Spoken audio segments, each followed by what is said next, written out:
Sparking Change with Gigi, a show that aims to make the world a better place by bringing together authentic minds. This show encourages each of us to be the change we wish to see in the world. Get ready to be inspired and join us on this journey to create a brighter future for all.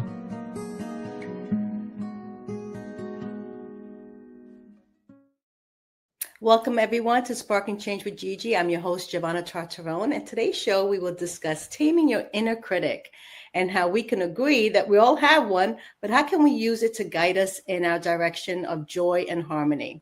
I'm honored to welcome Mayra Sanchez, certified life coach and founder of Dragon Lifestyle. Welcome, Mayra. It's so good to have you. Well, thank you for having me, Gigi. I'm so excited to be here. I love the name of this show, Sparking Change with Gigi, because all change starts with a spark. And that spark can be a crisis, a change in circumstances, or it can be a show like this, where you hear something that sparks the ideas in your mind and allows you to consider something different for your life. I love, and it starts inside, right? Like you hear the ideas in your mind and you're like, okay, this is meant for me. And you take the action to spark that change, right? So I love that connection you just made. Yes. Well, I'll tell you, I'm sorry. What were you going to say? Well, tell us a little bit about yourself.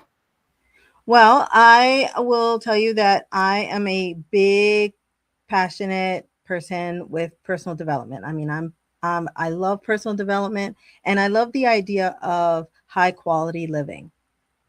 Yes. And so all of my work is based on identifying what can most easily and most simply create change that has big results in your life. I very early on had a trauma in my life, and I was about 16 years old, and my brother, my mentor, and the person I looked up to the most in life passed away. And that experience really heightened my sensitivity and my awareness of the value of time and the reality of death. And it really set me apart from my colleagues and my friends from school and people around me that didn't have experiences like that. And generally speaking, in the population, you don't experience that very powerful jolt that illuminates the reality of mortality until, you're about our age, right? Or some 40s or 50s. That's when all of a sudden friends start experiencing and you start having that midlife crisis, as they say. But I had a midlife crisis at 16. Well, of course, it just makes you look at life so differently, right? Exactly. And how precious it is when you see something that can, 1 minute everything's fine, and the next your life is turned upside down in a second. Exactly. So what do you do with that, right? Do you sit back and repeat this inner story of why me? Because I love this discussion we're having, because a lot of us, I used to do that. I mean, I'm one of them that used to say, what did I do to deserve this? This is not supposed to be this way. I worked so hard all my life. Why am I in this position, right? And we're asking a lot of why questions. And when you do that, I truly feel it opens up, from being living life linear, like doing this, and this, and that, to saying, you know what, I'm not going to follow these rules anymore. I'm going to take a different path. And that's when the doors, for me, open up into personal development. And, we get along because we know how, when we start learning about ourselves, because that's what these things do. They help us go within, ask these questions, and then all of a sudden there's this spark to see life and from a different perspective. Yes. Well, for me, that experience led me into the depths of despair first. Yes, of course. I really went into that place of not only why me, but why him. And then I saw the impact that that experience had on my family, it just fractured everyone, because everyone around that experience Of grieved course. in their own unique way. And the person it impacted the most was our mom, because she just couldn't accept that her oldest son passed away. And as a result of that, it created this very unhealthy dynamic between her and I, where there was constant competition for, you know, um, who is genuinely um, genuinely okay with crying. Basically, like, you know, if I cried, she would cry harder. And then I started to feel shame and guilt, because she would say, you know, he was just your brother, but he was my son. And, you know, certain things like that Sure. start to really Sure. impact you at the tender age of 16. And so I shut down my grief. And in that process of shutting down my grief, I basically fractured a part of myself, and suspended a part of myself, and then just, you know, went on with the business of life, moving on, as they say, right? Because in this society, people don't know how to manage grieving Correct. people, how to deal with the reality that people grieve differently, and that Right. question of mortality really impacts us all differently. And so all this got stuck in my mind. There was a fracture between my mind and my heart. Yes. And and it took many years for me to recover that. I first had to go through the process of trying to be the replacement for my brother and myself for my mother, to try to make her happy again by being who she lost rather than who I was. Correct. So it set me in that really self-defeating feedback loop. And it opened up the opportunity for learning. And the thing that it really uh, made most impact is that trauma informed and influenced every decision I made. Absolutely. I And understand. and as a result of that, then my personality got and the role in life got very uh, identified. And With so I that. became more like the doer of the family, and my feelings, my needs became smaller and smaller. And that's in essence why I work with caregivers, people who either caregive professionally or caregive their family just because they were given that role, and they feel that responsibility, Right.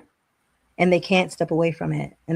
And what happens when you're in that role is that there's so much pressure, there's so much energy that you're constantly putting out, and there's so many questions that go on in silence, and that Right. leads to burnout and avoidance. You know, all that avoidance, it just leads to that end. And what I've learned in my life is that it doesn't have to be that way. Right. Right. But it Because all starts with the mind. absolutely, absolutely, because we identify ourselves with a role. We give ourselves an identity, and then we set the expectation on that identity. And if we can accomplish those things that we set out to accomplish based on that identity, then we see ourselves as failures, or we didn't do enough and we didn't give our best. And Right. so that when you say it affects your whole life, it does, because now you're scared of making decisions and stepping into something that is meant for you. And you're probably stepping back saying, I don't want to do this because I don't want to get hurt again. Right. So it is like a ripple effect that you start with thinking that you're doing it from your heart, right?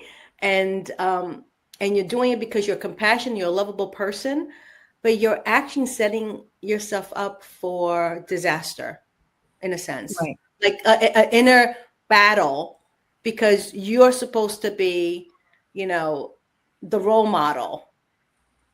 Right. Well, that brings up the reason for this conversation, right? The inner Yes. critic, right, gets created. It's a universal situation, right? We all have a judge that gives us information about the circumstances and helps us survive this life by telling us, don't do that, because the last time you did that, this happened.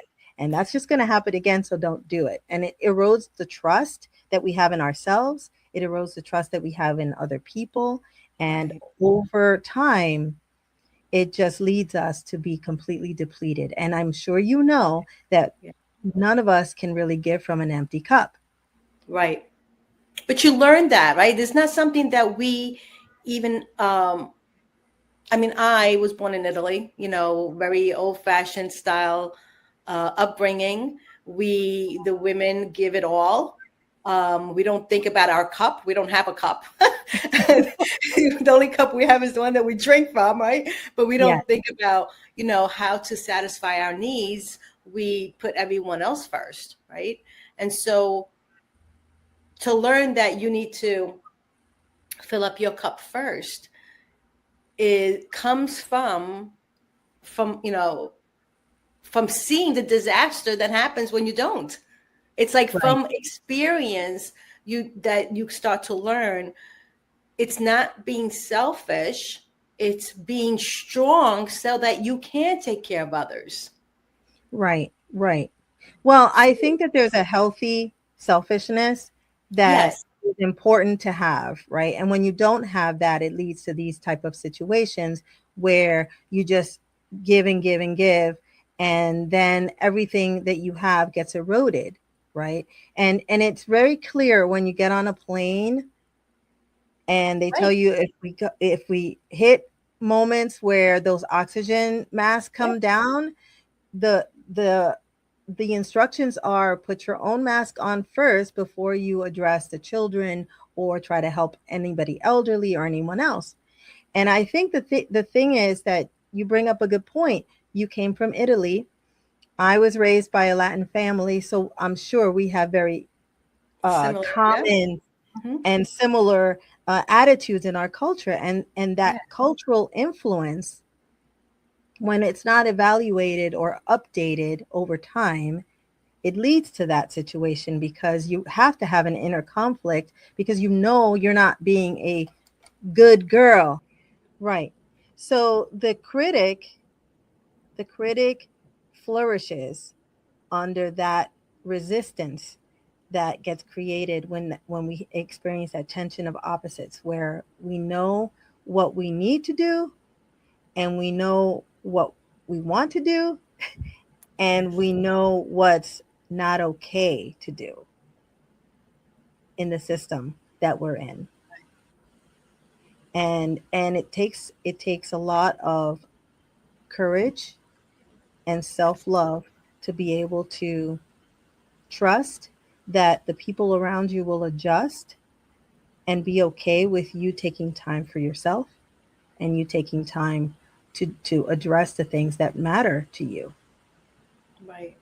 And when you're going through that process, and let's call it transformation, right? Because you're literally changing from the inside to reteach your mind how to react. Well, how to respond, because we're always in a reactive mode when things are not in alignment with our truth, right? So we have to retrain our mind how to think differently so that we can respond to situation without giving in to this critic, this monkey mind that says, no, you can't do that. You got to do this. Because like anything else, it's a paradigm shift. It's changing behaviors that, your mind has worked on, let's call the behaviors, the software of your mind. And knowing that it's calling the program to, you see the hot stove, you can't put your hand on it. It is like a program. And so when we see someone with those behaviors that we don't like, how we react to it, we're going to go into the program and react that way. So now it's retraining the mind to say, no, let's not put yourself last like you always do. Let's honor yourself first and watch the outside world change. We know that change always starts with us. Though we look at the world and we go, oh my God, there is no way, like I see what I'm seeing that I can change anything. It's too big for me. But that's a misconception, because we're not, we know we can't change the world, but we know we can't change us, because that's all we really are in charge of, is us. So can you talk about that? Because again, you work with a lot of clients to help them to understand it, that if you change yourself, your outer world will change. Right. Well, I think that the first thing I want to say is the biggest changes for me happened when I submitted myself to martial arts, because that martial arts training genuinely supported me in gaining self-discipline. Yes. And in that space of self-discipline, I deepened my understanding of faith and my relationship with God, right? Like I really had to dethrone this idea that I was the rescuer of the family and instead allow myself to have a human relationship with the role of caregiving, and allow myself to actually live in that space of being able to contribute and support and love, and still leave space and time for God to do the rest. Right. And so discipline was a really key thing to establishing routines and structure in my life that supported both myself and the people I cared about. And then the second thing that was incredibly transformative in my world was the Positive Intelligence program, that talks about the science behind change, right? Because it's true, you can have insight and that can spark change. But lasting change comes from genuine brain change. Training and understanding how that it happens. Well, the reason why the martial arts worked for me is because it made me practice mindfulness. It supported me in practicing that, and that time allowed more access to other parts of my brain, because my brain was allowed to rest in between the chaos, and also build new neurons and pathways as I implemented new strategies in my life.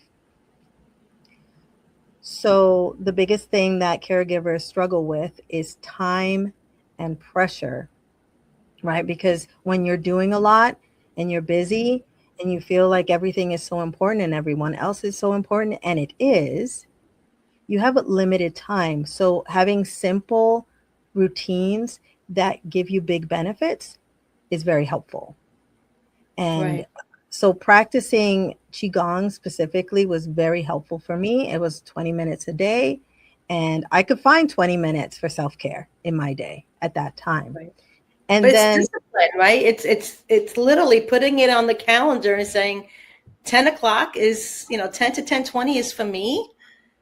And, whether it's 10, 8, 7, those 20 minutes before you start your day, to get connected with that life force, right? It's the life force within us that can, create the foundation to go out there and do the work that we need to do. Exactly. It's building the foundation of energy. Yes. And for healing to happen, right? All healing happens with energy. And when we are constantly outputting, it's just like, it's like trying to buy a car and spending every cent you have. Like if you never save anything, you can't ever buy that car. That's just the way it is. And we can purchase something on credit, but we still have to pay that back. And a lot of people perceive their time like they manage their bank account or their budget, like they're just basically throwing things out there often and not taking into account that credit has to be paid at some point. And an energetic in the place of physical health, for me, because I was putting out all my energy to everything else, I made a big debt in my health. And so then I ended up having to be bedridden for a year. And in that process, that's where I learned, oh, this plan doesn't work. This strategy doesn't work. You cannot give everything. That's how I learned about the empty cup. Right. And thankfully, I was able to learn how to change my approach so that I could support my own healing and stop getting in the way or putting problems and obstacles in my life, so that I then had to deal with that credit I was taking, right? You could do that for a couple of days, but it's just not a lifestyle. Now, with regards to the mental health program, the mental fitness program, there's that relationship between the mind and the body and the spirit. And generally, people think about those three things separately, but they're intertwined. They cannot be separated. We can talk about them separately, but in reality, they are intertwined. And so when you impact one, you impact all. Right. And so that process worked then. And then as later on, my life got more challenging. Like my mom had a mental, after COVID, which was very difficult for everyone, my mom became very ill, and navigating the healthcare system during that time was incredibly challenging. So even 20 minutes a day was very hard to get. And the positive intelligence program was very helpful during that time because it highlighted not only the universal judge, but it highlighted all the saboteurs that also work with the universal judge to erode my capacity and energy and ability to manage what's in front of me. And in that intimacy of illness again with my mom, it restored all those memories of when my brother was dying. And I had to grow through that process, right? I had to actually relive some of those experiences and those things that made me feel frightened and uncomfortable and guilty and ashamed. And I definitely wanted to go right back into the rescuer role. And then I realized I had to sit with the fact that she wasn't going to get better. And there's a certain amount of impotency that you have to deal with sometimes when you love someone, where you recognize that no matter what you do, you're not going to be able to change their destiny, their journey. Right. And you can love them, and then that's all you can do is love them as they go through it. You can be present for them. You can be present for yourself. But it really, really changes the fundamentals of the relationship, and also changes how you see yourself and how you see life. And it's a battlefield, like you said before. It's a battlefield outside and inside. Correct.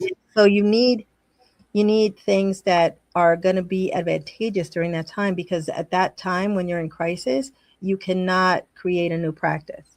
It's just not possible. But you can begin that process of opening up new pathways in your mind and new ideas and concepts. And that's where faith and grounding come together and create the best possible outcomes. Right. That's when healing really can happen, right? Because healing isn't necessarily curing. Right. And you mentioned a couple of golden nuggets there. One is the fact that we must acknowledge that the body, the mind, and the spirit are intertwined, and that you can heal the mind, but the body, or the spirit is not considered, because we're not taught to think about all three, right? But when we look at the full makeup of who we are, it's part of us, right? It is that intuitive factor that we, sometimes receive these messages that say, oh, don't do that. That's just not good for you. That's the spirit part that leads us to on the path that we're meant to be. So it is essential. And I've learned through my own journey, I've experienced a cancer journey that, woke me up to realize, oh my goodness, I was always on the go, never took the time to, be still, to do any meditation, any inner work. So therefore, I never even recognized that was part of my equation of why I was not feeling good and going through the pain and suffering, as I call it, right? And then the other, because the relationship, and here's the biggest haha moment for me was the relationship to that, to our own inner soul, spirit, whatever you want to call it, actually matters, actually is the number one thing that leads us to every other relationship. Because the relationship with our own higher self, our own self, if we love ourselves, we can love others, right? I can't give you what I don't have. If you ask me for an orange, I can't give you an orange because I don't have it, right? So same thing with love. We can teach love. We can say we love someone. We can do things for them. But is that really love if you don't love yourself? So, I questioned that was a big question that I had for myself is, what, I'm looking for love from people out there when in essence, the love has to come from within, so that if you don't get it from outside, you're okay because you just filled up your cup first, right? So the relationship with ourselves matter, with all of ourselves, right? Each part of us, the mind, spirit, and the body, mind, and soul, right? And then the relationship with others. I love that you said we can't control someone else's journey. And for me, it took a lot to understand that, because I felt like I always had to be in control of everything, of people, situations, my career. And we all do. We all feel like we need to be in control. If we're not, we will be judged by the outside. And so letting go of that understanding that we need to be in charge of somebody else, especially, first takes away their power, right? Because you're trying to control them. And it takes away, you're stealing their journey, because whatever they're going through, they are going to be learning something from it. Those are their lessons. So all of that, when I went into personal development was, oh my goodness, and to understand it at the core that we're only responsible for us. I'm not talking about our children or anything. I'm talking about adults. Like, we can't be responsible what another adult may do, even though we feel sad and we're watching them go through pain, because they're going to go through pain because they don't know. But that's where they grow, right? This is where they grow from not knowing to now to understanding what they need to do in order to make their life better. And we can't steal that from them. Yes. Well, at least the opportunity is there, right? Right. We're all evolving, whether we want to intentionally support that process or deny that process is still happening. We're on this earth to grow and evolve, and everything alive is evolving and growing. That's just the way it is. And knowing that and behaving in life with that knowing are two separate things. Yes. And Yes. Of course. sometimes we understand something intellectually, but we do not embody that understanding. And that Correct. process is what creates the wisdom. And once we have the wisdom, then it's really ours. And that's very unique to every person. And not everybody learns at the same pace. And so having that understanding that even though something or someone looks like it's disaster Yeah.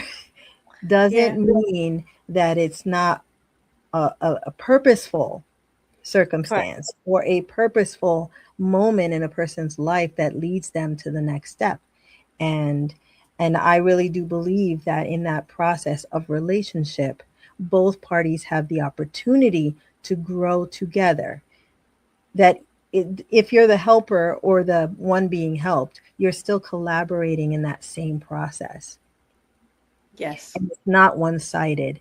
And I think when I was a child and in my culture, I learned that it is one-sided, that Mm-hmm. it's better to Hmm. be the helper. Yeah. And I also learned, at that time it was very popular, that saying that leave your dirty laundry inside, you never show that dirty laundry.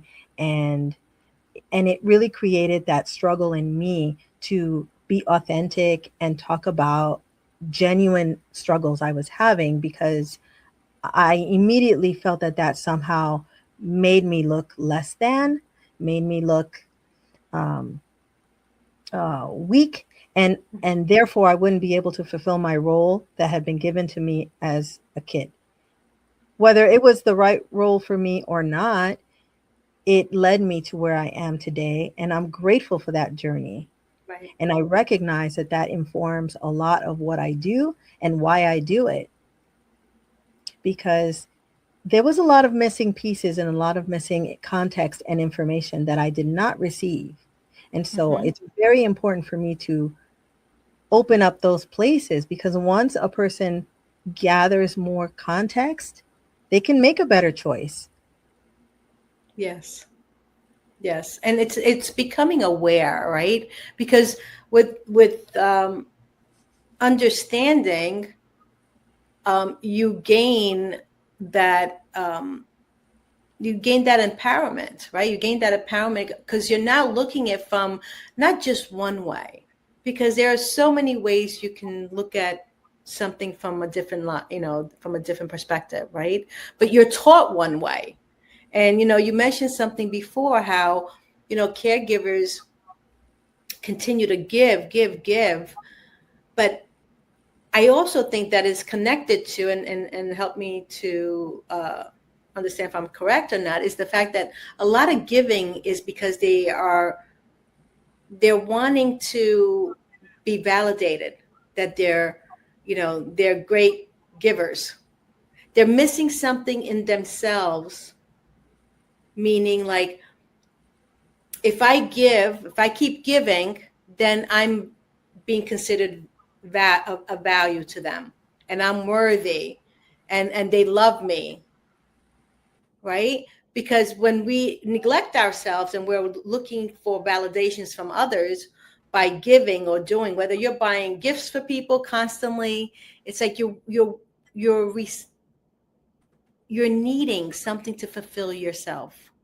Am I right to say that?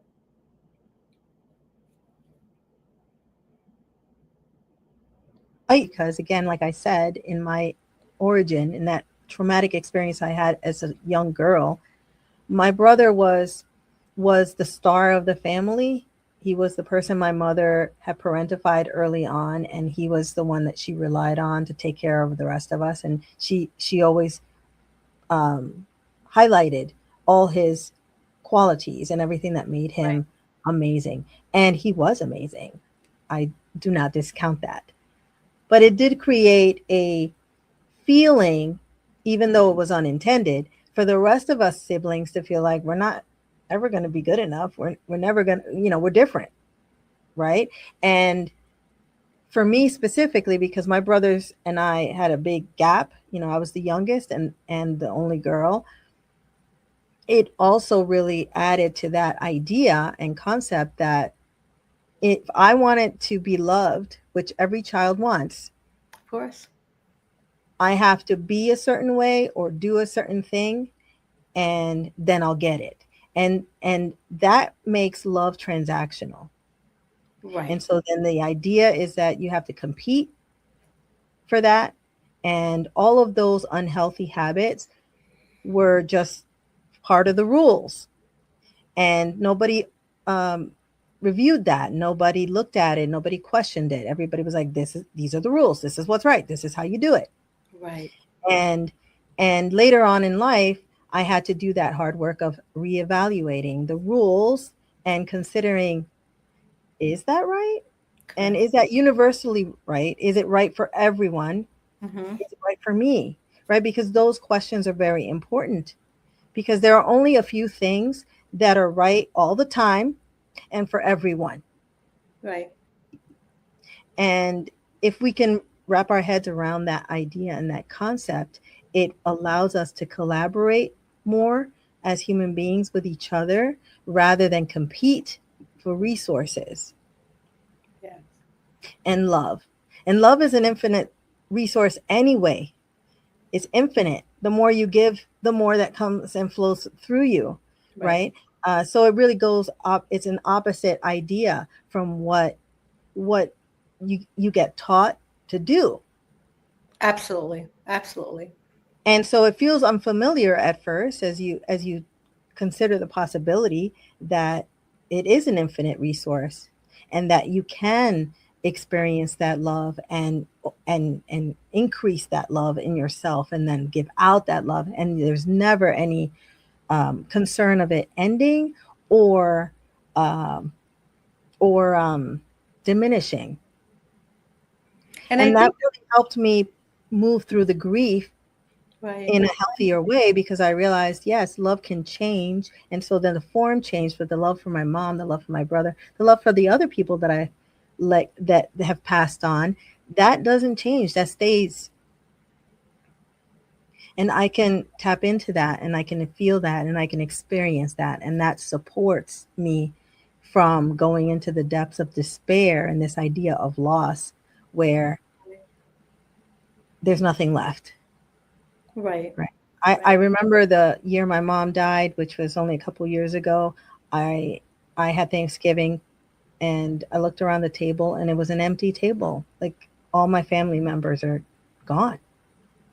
And that struck me so hard. And I thought, I will never spend another Thanksgiving in an empty table,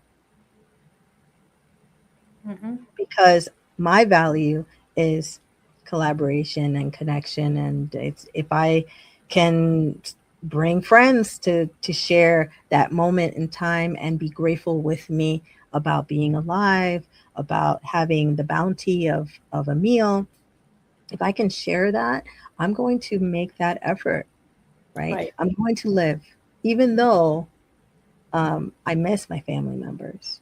Sure. Sure. And that's also understanding the needs for yourself, right? This is where we say fill up your cup. And Right. so, people will say, well, I don't have family, so I'm not going anywhere. The holidays are really tough. But here's the other side, because everything has an opposite, right? We know Mhm. that. So what's the opposite is you can go and serve for Thanksgiving, right? You can host your own party with friends, like you say. So there's always that, you know, being creative in a sense where you fill your cup. And And also there's the, I can enjoy my own company at this table, right? Because it's not totally empty. I'm here. right, of That's the course, other that's the thing most important one, that of that course. that's the other thing that I learned in that moment. Yes, it was empty, and yet I was like, but I am here. And so how will I Yeah. experience this moment, right? Yes. The key thing is that it's good to know what one's preferences are and one's desires,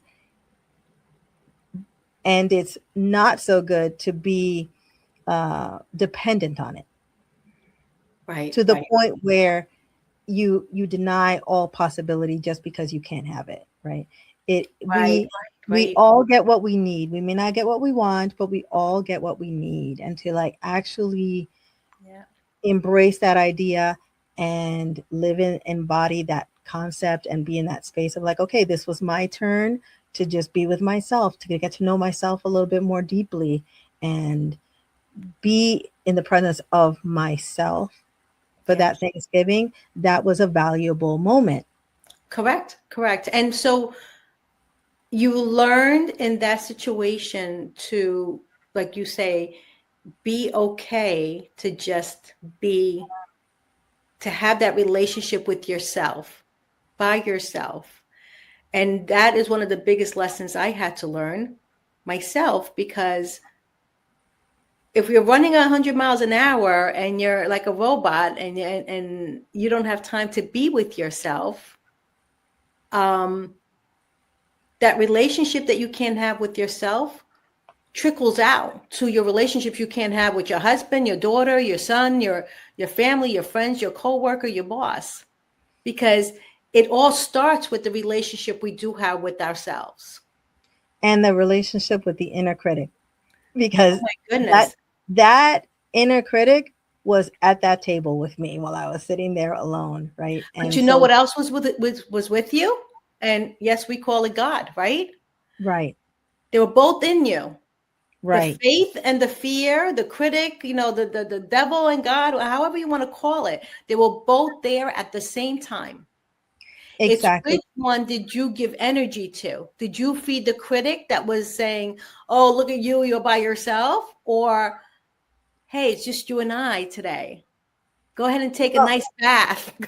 Go splurge, well, if honestly, if I may say, I did something different, which is to listen to the inner critic, right? Okay. I think my biggest growth has happened as a result of me embracing my inner critic rather than denying or trying Of to course. shut it down, because I learned that the quality of the relationship is really impacted by listening, right? Because Sure. there was information in that inner critic that I needed in order to understand myself better. Like I needed to understand what is the perspective Right. of this inner critic, because the inner critic is not there to harm us. The inner critic is there to protect us. And all that counsel and all that information is based on all the painful situations and the traumas that I've experienced in the past. And it's just reminding me of what those moments were and what happened, and Mhm. basically trying to protect me. I mean, that's what our minds do. Our minds are designed to protect us so that we can continue to live. Correct. In modern society, some of that is just not helpful, because just because there's a little shaking in a tree behind you doesn't mean a lion is there and going to rip your head off. Like there are Right. certain behaviors that we just react to, and certain stimulus that we react to habitually, just because we recognize the sound, or we recognize the taste, or we recognize the the um the feel of something. Right. And sometimes what we recognize is actually the thing we need to evaluate Yeah. and recognize, is it really that? Because sometimes something can feel a certain way, or smell a certain way, or sound a certain way, and not actually be that. And I'm definitely aware of that more than ever, because I recently got married, and we have been married about 3 years, and I'm rediscovering all the moments that caused a lot of pain in my first marriage. Mm-hmm. And I'm recognizing that I react as if I'm still in my first marriage rather than in my second marriage.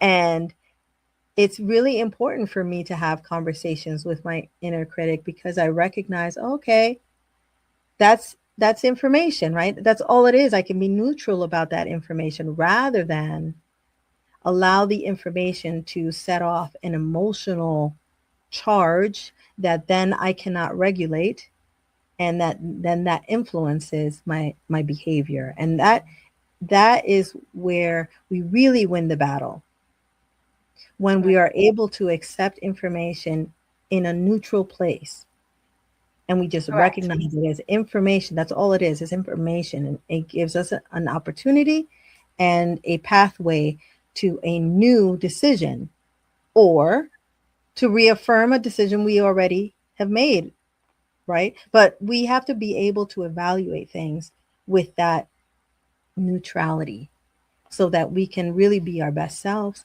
because being hyper reactional to all situations going on is not helpful in the long run, right? What we think we are protecting ourselves actually blocks off the very things we want as well. And we have to be very clear that this is just how the mind works. And we can tame that inner critic. We can reduce the impact and influence that inner critic has in our life, but we cannot actually get rid of it. And we shouldn't want to, because if we didn't have that information, we wouldn't have an opportunity to know ourselves better and make better choices. Right. And you know what too is it comes to mind that when you say you have to be neutral, right? It's like we label it, we give it a label, whether you want to call it inner critic or the ego, or there's a name that we all can associate with, but there's another voice within us that speaks to us, and it can speak to us to, protect us, or it can speak to us to even test us sometimes, to test to see, are you loving yourself, right? Are you taking care of yourself? So it'll put you in a situation to see what you would do, because at the end of the day, it's our consciousness. That inner critic is our consciousness, and how you want to label consciousness is okay. But I do believe that if you are authentic and you're being true to yourself, because whatever is true never changes. That which is true never changes. So that means there's something within you that is true. It'll never change because it's authentic. And that's who we are. You mentioned love before, right? So you get tested. Are you, if somebody mean comes to you, how are you going to react? Right? Is it going to trigger something from the past? If your new husband does something your ex-husband did, are you going to be triggered? Because that you're getting tested. And if you don't get triggered, that means, hey, you heal that situation, right? Because that's what the inner critic does. It helps you to grow. Right. It helps you to grow, to become a better version of yourself, so that you can experience love, joy, and happiness. And if we're not experiencing that, it's because we're not being true to ourselves. We're making somebody else happy. And you bring up a good point also, because the test also allows us to see how much we've grown, really. It allows us to celebrate the progress and the effort we have made, because personal development is an effort we make for progress. Like we want progress, and you need, just because we get accustomed to routines and rituals and concepts, we kind of forget who we used to be. And these opportunities also give us a chance to see how far we've come, and be able to really celebrate and live into that and have more joy in life. And I'm all for that.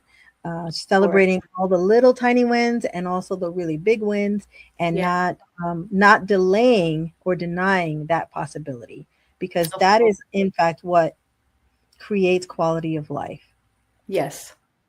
Quality of life is definitely the direct result of being able to celebrate what's still good, what's still enjoyable, what's still around, celebrating really, yourself, really focusing on the positive and all the things that are positive, because positive coexists with negative.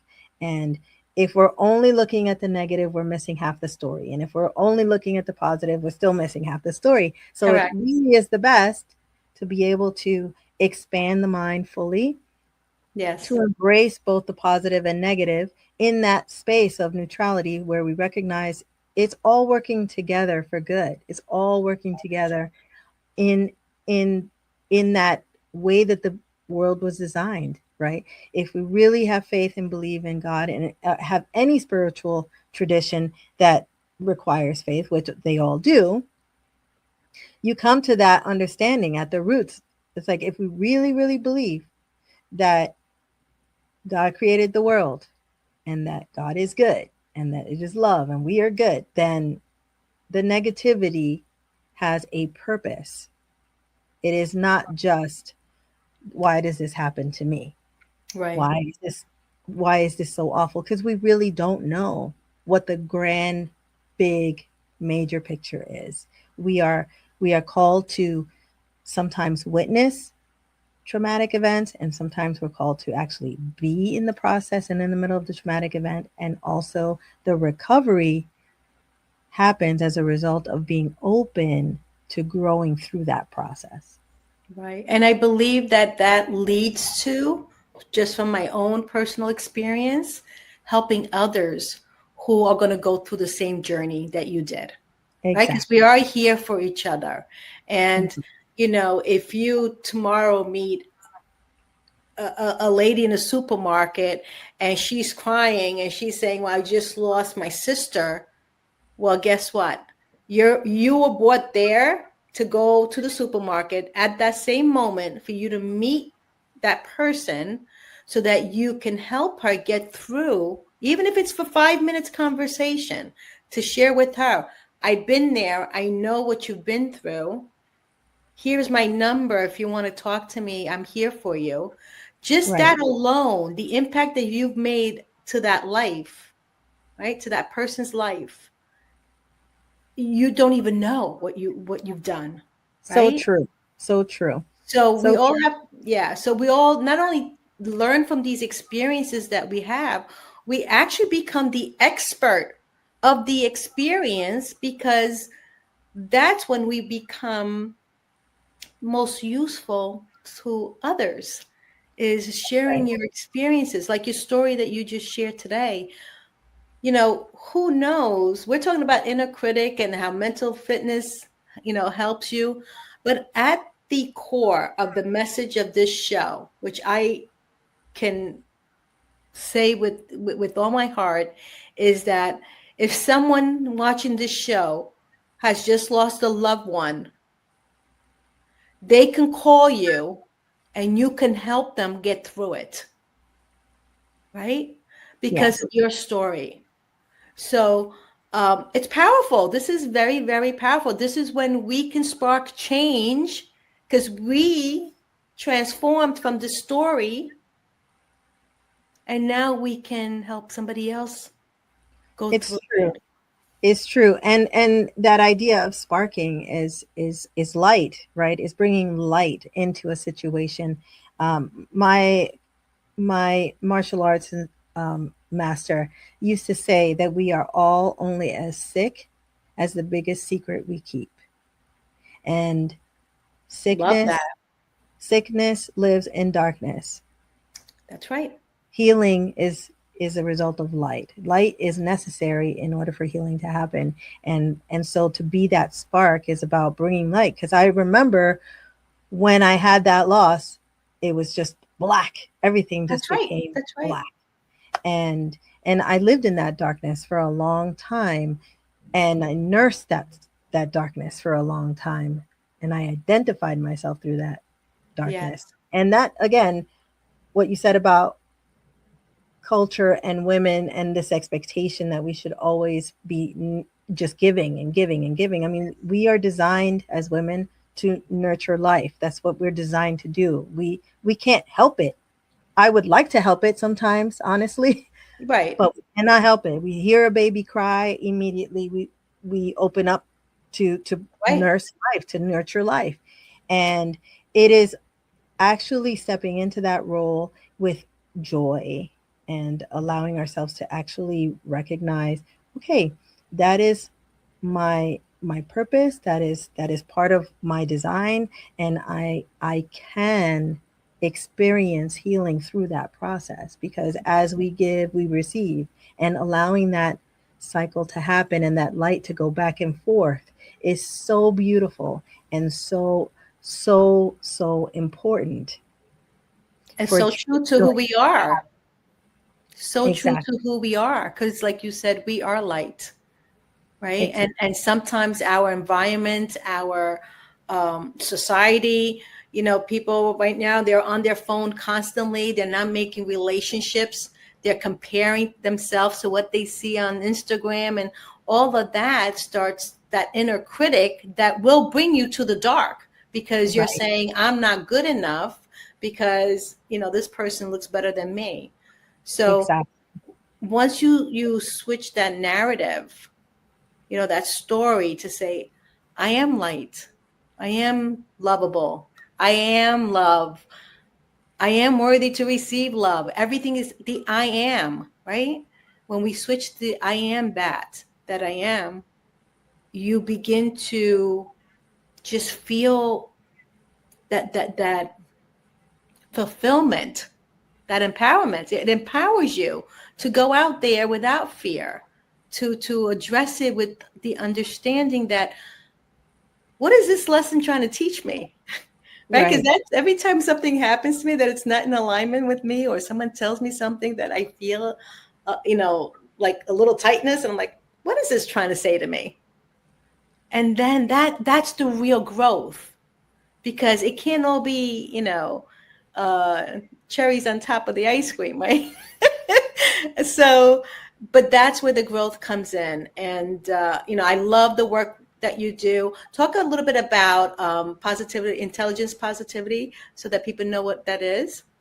We have a few Well, moments left. Positive Intelligence is a 6-week program, and it really focuses a person on building mental fitness. Again, building those mental neurons, those pathways, so that we can have more access to all parts of our brain. And as we have more access to more parts of our brain, then the choices and the quality of choices and the quality of questions changes, because we deepen our relationship with the inner sage, that inner intuition that we talked about, that is Yes, supporting life and helping us identify the that guides us through the journey, in of essence, course, of right? course. So this 6-week program provides people a pod with me where we get intimate and we get to have some really deep discussions about the root causes of some of these self-defeating behaviors, and some of the ideas and the beliefs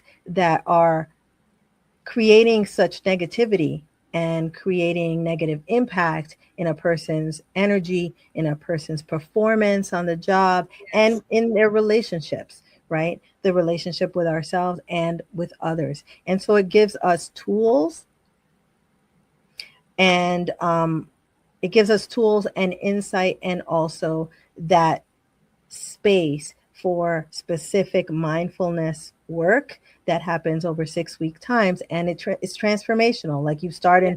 in week 1 in one place, and you just gather this information, and the collaborative experience with other people who are on the same journey brings even more energy and more insight and more wisdom together. And it just becomes kind of like a mastermind, and it allows for transformation to happen in a very, Beautiful. very deep place. And then, Beautiful. aside from that, I sometimes offer coaching to people who want to deepen their experience once they have that foundation of positive intelligence. Wonderful. And so if someone wants to get a hold of you, they can go to your website, dragonlifestyle.com. That's correct. They can go to dragonlifestyle.com, and there is an assessment for positive intelligence that a person can take. It's like 2 or 3 minutes, an assessment, and they can enter for that assessment at dragonlifestyle.com /positive intelligence and get the assessment, and also a chance to get a saboteur discovery session, which I do. That's $97. So every month I raffle off a free saboteur discovery session. Beautiful. So get both at the same time. Wonderful. Well, thank you so much, Mayra. This was very, very informative.